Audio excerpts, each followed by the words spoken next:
The morning sun had barely climbed above the school roof when my daughter, Lily, skipped out of the car with her backpack slung over one shoulder, humming a tune she'd picked up from her favorite cartoon.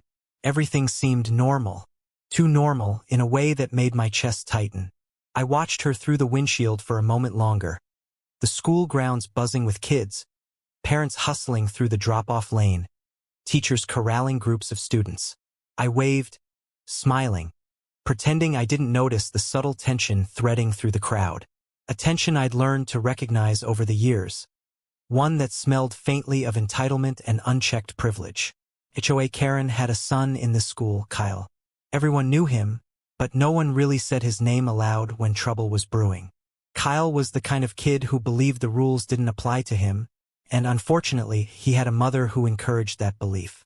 I turned away from the window, trying to shake the gnawing feeling in my stomach. It's just school, I told myself. Nothing unusual. She'll be fine. But deep down, I couldn't ignore the memory of last week. Lily's backpack mysteriously torn, her notebook pages scribbled with intimidating doodles.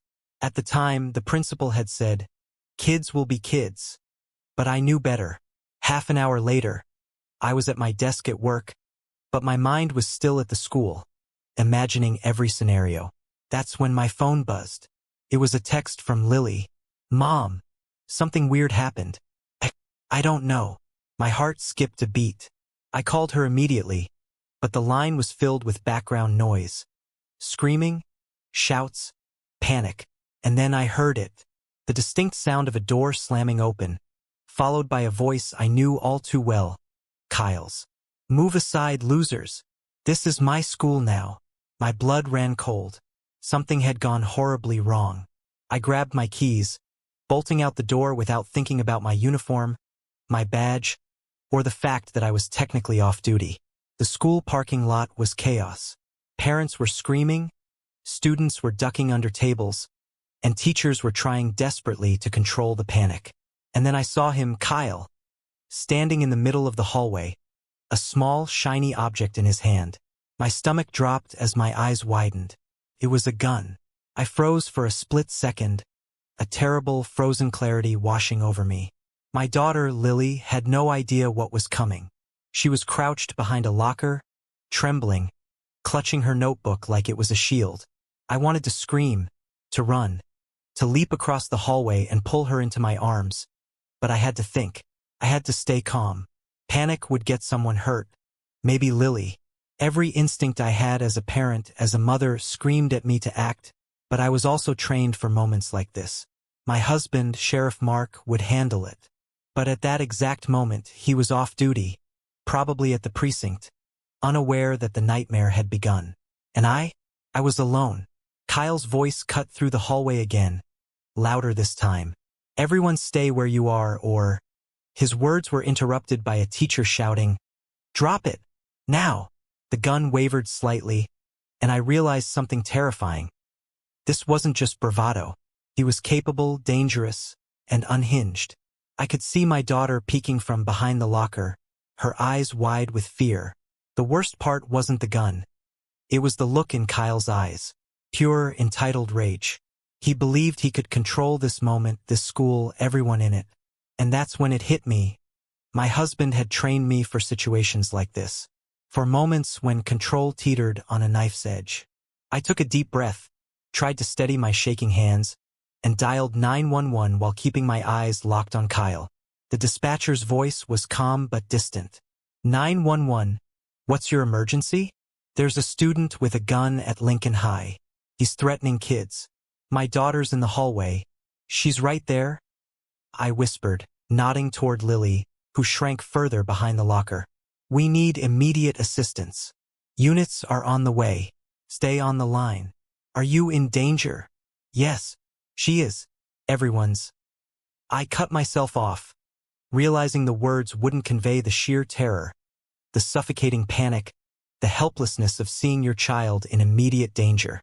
Kyle moved again, stepping toward the crowd, the gun trembling slightly in his grip. I noticed the kids' expressions. Frozen, silent, some with tears streaming down their faces. The air smelled metallic and thick with fear. Every second felt like a minute, and then a moment of chaos. A push from behind me, a scream, and the hallway erupted into motion. Kyle fired a warning shot. The sound was deafening, ringing in my ears long after the smoke cleared. My heart felt like it had stopped. I lunged toward Lily, whispering, "It's okay. I'm here. I've got you." She didn't move. She couldn't. Fear had rooted her to the spot. At that exact moment, I realized something terrifying. Lily had no idea my husband was the sheriff. Kyle had no reason to fear him. None. And if Mark wasn't here soon, this could spiral completely out of control. I tried to keep my voice steady, projecting calm I didn't feel. "Kyle, listen to me. Put it down. Nobody has to get hurt. Please." He laughed, the sound echoing down the hall like a jagged knife. "Or what, lady? You gonna call your hero? Where is he anyway? Oh, wait. Maybe you don't have one." My blood ran cold. He had no idea. He had no idea that the sheriff of this county, my husband, would arrive faster than any of them could imagine. That thought gave me a strange, tense hope. But it also made me realize the stakes. If Kyle panicked before Mark arrived, it could be catastrophic. The hallways were silent for a brief moment, the kind of silence that makes your ears ring. And then, chaos erupted again as a teacher tried to pull a student behind a door, knocking over a cart of books. Kyle swore, waving the gun wildly.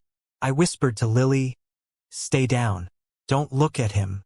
Pretend he doesn't exist." Her small hand gripped mine. I could feel her trembling, and I whispered back, "I'm right here. We're going to be okay. Just breathe." And then the first siren blared in the distance. A sound so familiar yet so distant in my heart. Mark, my husband, the sheriff. He was on his way, and Kyle had no idea what or who was coming for him. I could see the students start to panic again, some whispering, some crying silently.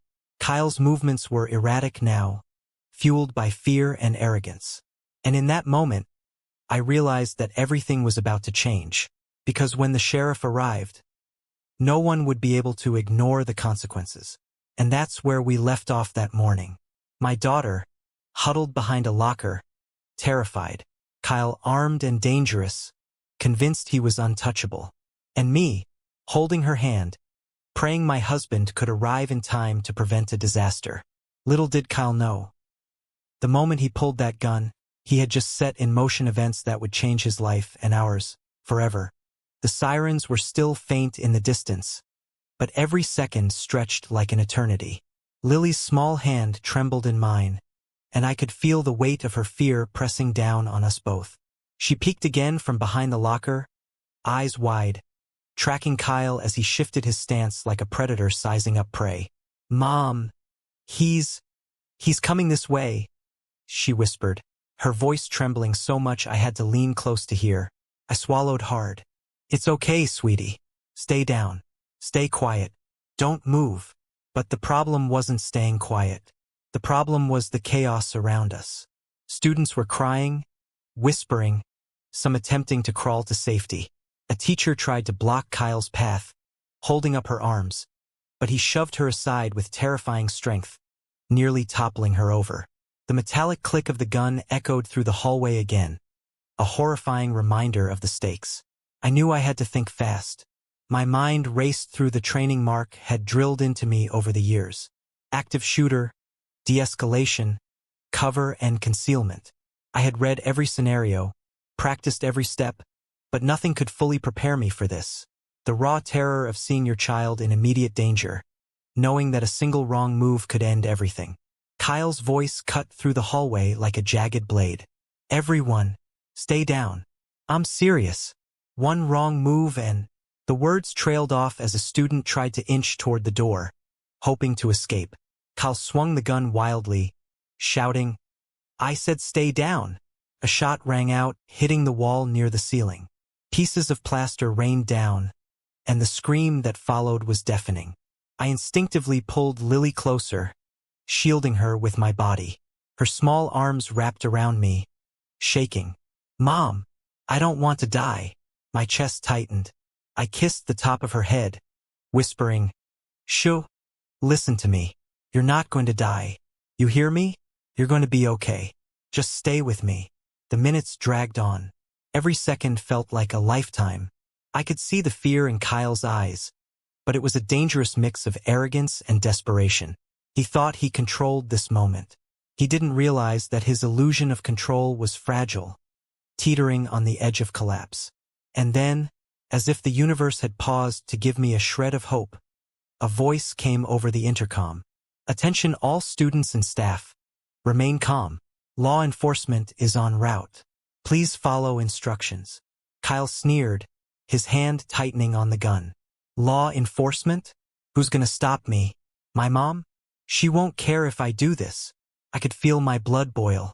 My husband will care. He will stop this. But right now, I had to survive until he arrived. I whispered instructions to Lily. Breathe, hide, stay quiet. Don't let him see you moving. A small group of kids huddled together near the lockers, trying to make themselves invisible. Their whispers, panicked and trembling, filled the air. Please don't shoot. Please don't shoot. My heart ached for them. Innocence trapped in the middle of someone else's entitlement and rage. Kyle's movements became more erratic. He paced the hallway, pointing the gun at the lockers, threatening, shouting, swinging it like a baton of terror. I realized he was losing control, the first signs of panic flickering across his face. He didn't know how to manage this chaos. Then, the door at the end of the hallway burst open.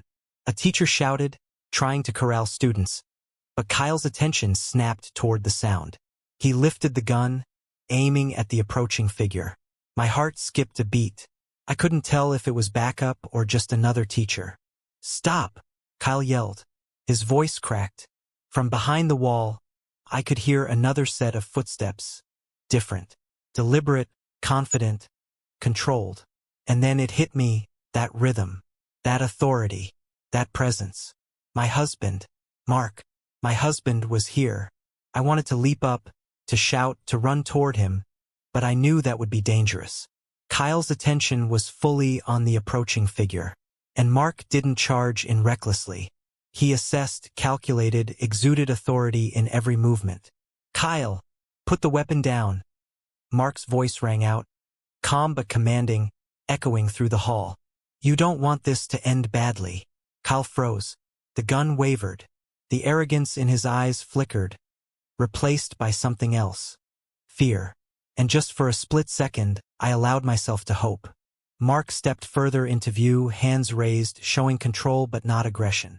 I'm here for everyone's safety, including yours. No one needs to get hurt. The hallway seemed to hold its breath. Kids crouched behind lockers, trembling. Teachers whispered prayers under their breath. And Kyle, standing in the middle of the chaos, faced the impossible truth. He was outmatched.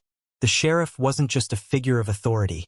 He was trained, experienced, unshakable. I could see it in Lily's eyes, too. Relief mixed with awe. She had no idea this was coming. All she knew was fear, and suddenly, that fear began to lift. Kyle's hands shook. And my mom said. She said I could. His words trailed off as Mark slowly, methodically closed the distance. Your mom can't protect you from your own actions, Mark said, calm but firm. Drop the weapon. Now. Time slowed. Every second felt like hours.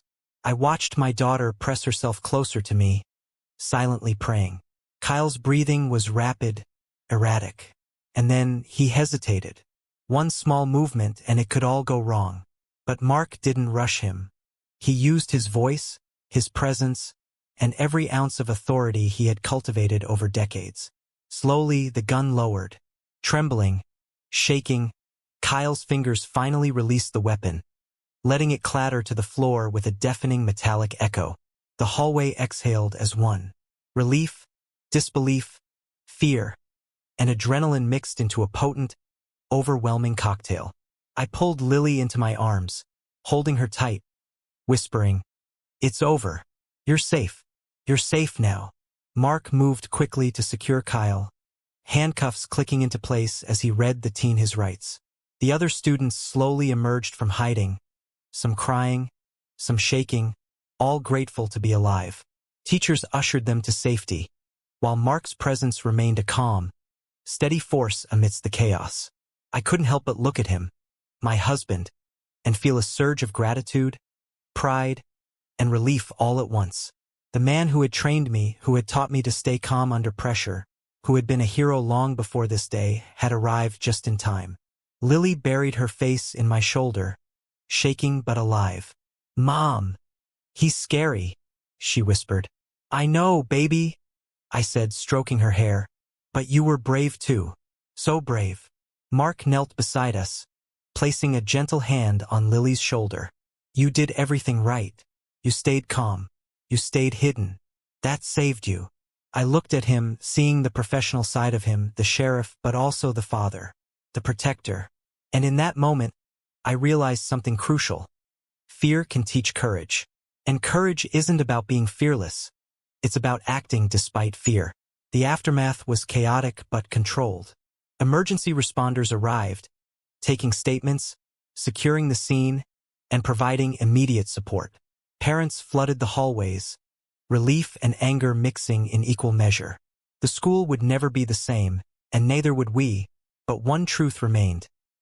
Lily was alive, Kyle was in custody, and justice had been served. But even as the adrenaline faded, the lesson lingered. Entitlement, arrogance, and unchecked aggression could escalate in an instant. And in those moments, heroes arrive. But sometimes, survival also depends on presence of mind, courage, and the bond between parent and child. The hallway didn't feel like a school anymore. Felt like a crime scene. Red and blue lights flashed through the windows, washing the lockers in harsh color. Officers moved with purpose, radios crackling, boots echoing against the floor. The air still smelled faintly of gunpowder and fear. Students were being escorted out in small groups, some crying openly, others staring blankly ahead like they hadn't fully processed what almost happened. Lily wouldn't let go of me. Her fingers were locked into my jacket like if she loosened her grip, the world might fall apart again. I didn't rush her. Trauma doesn't follow schedules.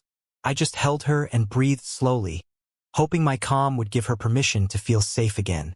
Mark stood a few feet away, talking quietly with responding officers. In uniform now, sheriff's badge catching the light, authority radiating off him without a single raised voice. Kyle sat on the floor against the wall, hands cuffed behind his back, staring at nothing. The gun lay sealed in an evidence bag nearby. The same gun that had been pointed at my child. And then came the sound I knew was inevitable. High heels. Fast. Angry. "I want to see my son. Right now." The voice cut through the hallway like a blade. HOA Karen had arrived. She pushed past two officers without slowing. Her perfectly styled hair slightly out of place. Designer purse clutched to her chest like armor. Her eyes were wild, not with fear, but with outrage. The kind of outrage that comes from someone who has never been told no in their life. "That's him," she snapped, pointing at Kyle. "That's my son. What do you think you're doing to him?" Mark turned slowly, calm, controlled, dangerous in the quiet way only real authority is. "Ma'am," he said evenly, "you need to step back." She scoffed. "Step back? My child was attacked. He's being treated like a criminal." I felt my jaw tighten. Attacked. Kyle finally looked up when he heard her voice. Relief flashed across his face. He straightened a little like he expected this moment to save him. "Mom," he said shakily, "they're overreacting. I didn't even hurt anyone." That's when something inside me snapped. I stood up, slowly, deliberately. "And whose fault do you think that is?" I asked, my voice low but sharp. HOA Karen turned, eyes raking over me dismissively. "And who are you?" I met her stare. "I'm the mother of the child your son aimed a gun at." The hallway went silent. Karen blinked. Once, twice. Then she laughed. "Aimed? Please. Kids exaggerate. My son would never." "He fired a shot." I cut in. "Inside a school." Her smile faltered for half a second before snapping back into place. Then someone must have provoked him. There it was. No denial. No shock. No horror. Just justification. Mark stepped forward. Ma'am, your son brought a loaded firearm onto school property, threatened multiple students, and discharged the weapon. He's being charged accordingly. She spun toward him, fury blazing. You don't get to talk to me like that. I know the mayor. I know people on the board. This will disappear. Mark didn't raise his voice. I am the sheriff of this county, he said calmly. And this will not disappear. The words hit like a slap. Karen froze. Slowly, she looked at his badge. Really looked at it this time. Her face drained of color. Sheriff? She stammered. Yes. Her eyes darted between him and me. Then realization hit. Hard. You're her husband, she whispered. I nodded. And that's our daughter. The shift was instant. The entitlement cracked. The confidence collapsed. Karen's posture shrank. Her voice suddenly tight and brittle. Well, surely we can handle this privately. There's no need to ruin a young man's future over a misunderstanding. Mark didn't move. There is every need. Kyle's breathing quickened. Mom, do something. She rushed toward him, but an officer gently blocked her path. Ma'am, you need to stay back. She rounded on the officer. Don't touch me. Mark's voice hardened for the first time. That's enough. The authority in that single sentence sucked the air out of the room. This is no longer about influence, he continued. It's about accountability. Karen's eyes flicked to Lily, who was still pressed against me, shaking. For the first time, Karen really looked at her, at the tear tracks on her face, the way her shoulders trembled, the way she flinched when a radio crackled. Something ugly crossed Karen's expression. Not guilt, annoyance. This is ridiculous, she muttered. She's fine. That's when Lily spoke. Her voice was small, but it landed like a hammer. He told me he'd shoot me if I screamed. Karen's mouth opened, closed. No words came out. The officers exchanged looks. One quietly began taking notes again. Mark's jaw tightened. Ma'am, he said. Your son is being transported to juvenile detention. You'll be informed of the court date. She shook her head frantically. You can't do this. He's a good boy. He just made a mistake. I leaned in, my voice cold and steady. Mistakes don't come with guns. Kyle started crying then. Real crying. The kind that comes when consequences finally arrive. As officers lifted him to his feet, Karen reached out. Kyle, baby. He was escorted past her without stopping. She stood there, stunned, watching control slip through her fingers. But it wasn't over. Not even close. As Kyle disappeared down the hallway, Karen turned back to Mark, her voice dropping into a hiss. You think this is the end? I'll file complaints. Lawsuits. I'll make your life hell. Mark didn't flinch. Threatening a law enforcement officer is also a crime, he said. She recoiled. The hallway slowly began to empty. Students were gone. Teachers were gone. What remained was aftermath. Lily finally loosened her grip on me. Can we go home now? She whispered. I kissed her forehead. Yes, baby. We're going home. As we walked past Karen, she looked at Lily again. This time there was something else in her eyes. Fear. Because she finally understood something.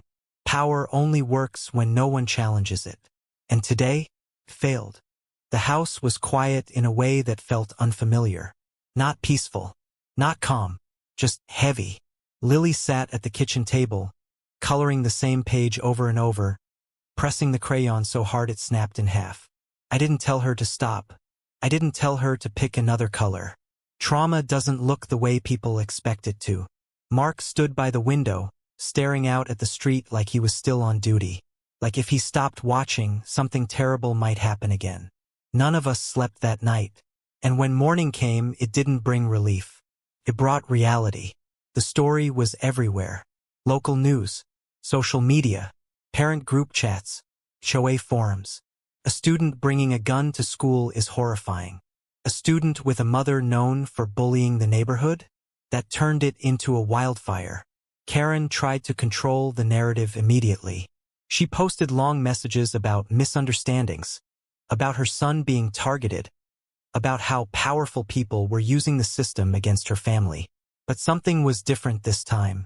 People weren't buying it. Parents started talking. Teachers came forward. Students shared screenshots. Old stories surfaced. Intimidation, threats, complaints silenced by her influence. The pattern became impossible to ignore. Kyle was formally charged. Possession of a firearm on school grounds. Assault with a deadly weapon. Reckless endangerment. When Karen saw the charge sheet, she screamed in the courthouse lobby. The sound echoed, but no one rushed to comfort her. Lily had to testify. That was the part that almost broke me. She sat in a small room with a victim advocate, feet dangling above the floor, clutching a stuffed bear that wasn't hers. One they give kids when adults fail them. Her voice shook, but she told the truth, exactly as it happened. When it was over, she looked at me and said, "I was scared, but I didn't lie." I hugged her and whispered, "That's called bravery." Karen watched from the other side of the room. For once, she said nothing. The judge didn't either, not at first. She listened. Then she spoke. And when she did, it was clear. This court was not impressed by excuses wrapped in privilege. Kyle was ordered into juvenile detention with mandatory psychological evaluation, counseling, and a long list of restrictions that would follow him for years. Karen collapsed into her chair. Her influence, gone. Her reputation, publicly shattered. And the HOA? Oh, that came next. Neighbors who had stayed silent for years suddenly found their voices. Formal complaints, recorded meetings, evidence, emails, threats documented. Karen was removed from the HOA board within 2 weeks. Not voted out. Removed. For abuse of power. For intimidation. For conduct unbecoming. The woman who once controlled the neighborhood couldn't even control the room anymore. Lily started therapy. Some days were good. Some days she cried over nothing. Some days she laughed too loud, like she was trying to prove something to herself. Mark attended every session he could. Not as sheriff, as dad. One night, Lily asked him, "Were you scared too?" He paused. Then he nodded. "Yes, very." She smiled softly. That mattered to her, because heroes aren't fearless. They're honest. The school changed policies. Security improved. Parents paid attention. Teachers stopped dismissing small incidents. And me? I stopped being quiet. I stopped minimizing. I stopped letting people like Karen move through the world unchecked because that's just how they are. This story isn't about guns. It's about entitlement meeting reality. It's about power failing when confronted with truth. It's about a child realizing she survived something terrible, and that she mattered enough for the world to stop and listen. Months later, Lily walked back into that school. Head high, backpack zipped, not fearless, but stronger. As we stood at the curb, she squeezed my hand and said, "If something bad ever happens again, I'll speak up." That's when I knew. This didn't just scare her, changed her, and it changed us. Because the real danger isn't violence. It's silence. And we're done with that.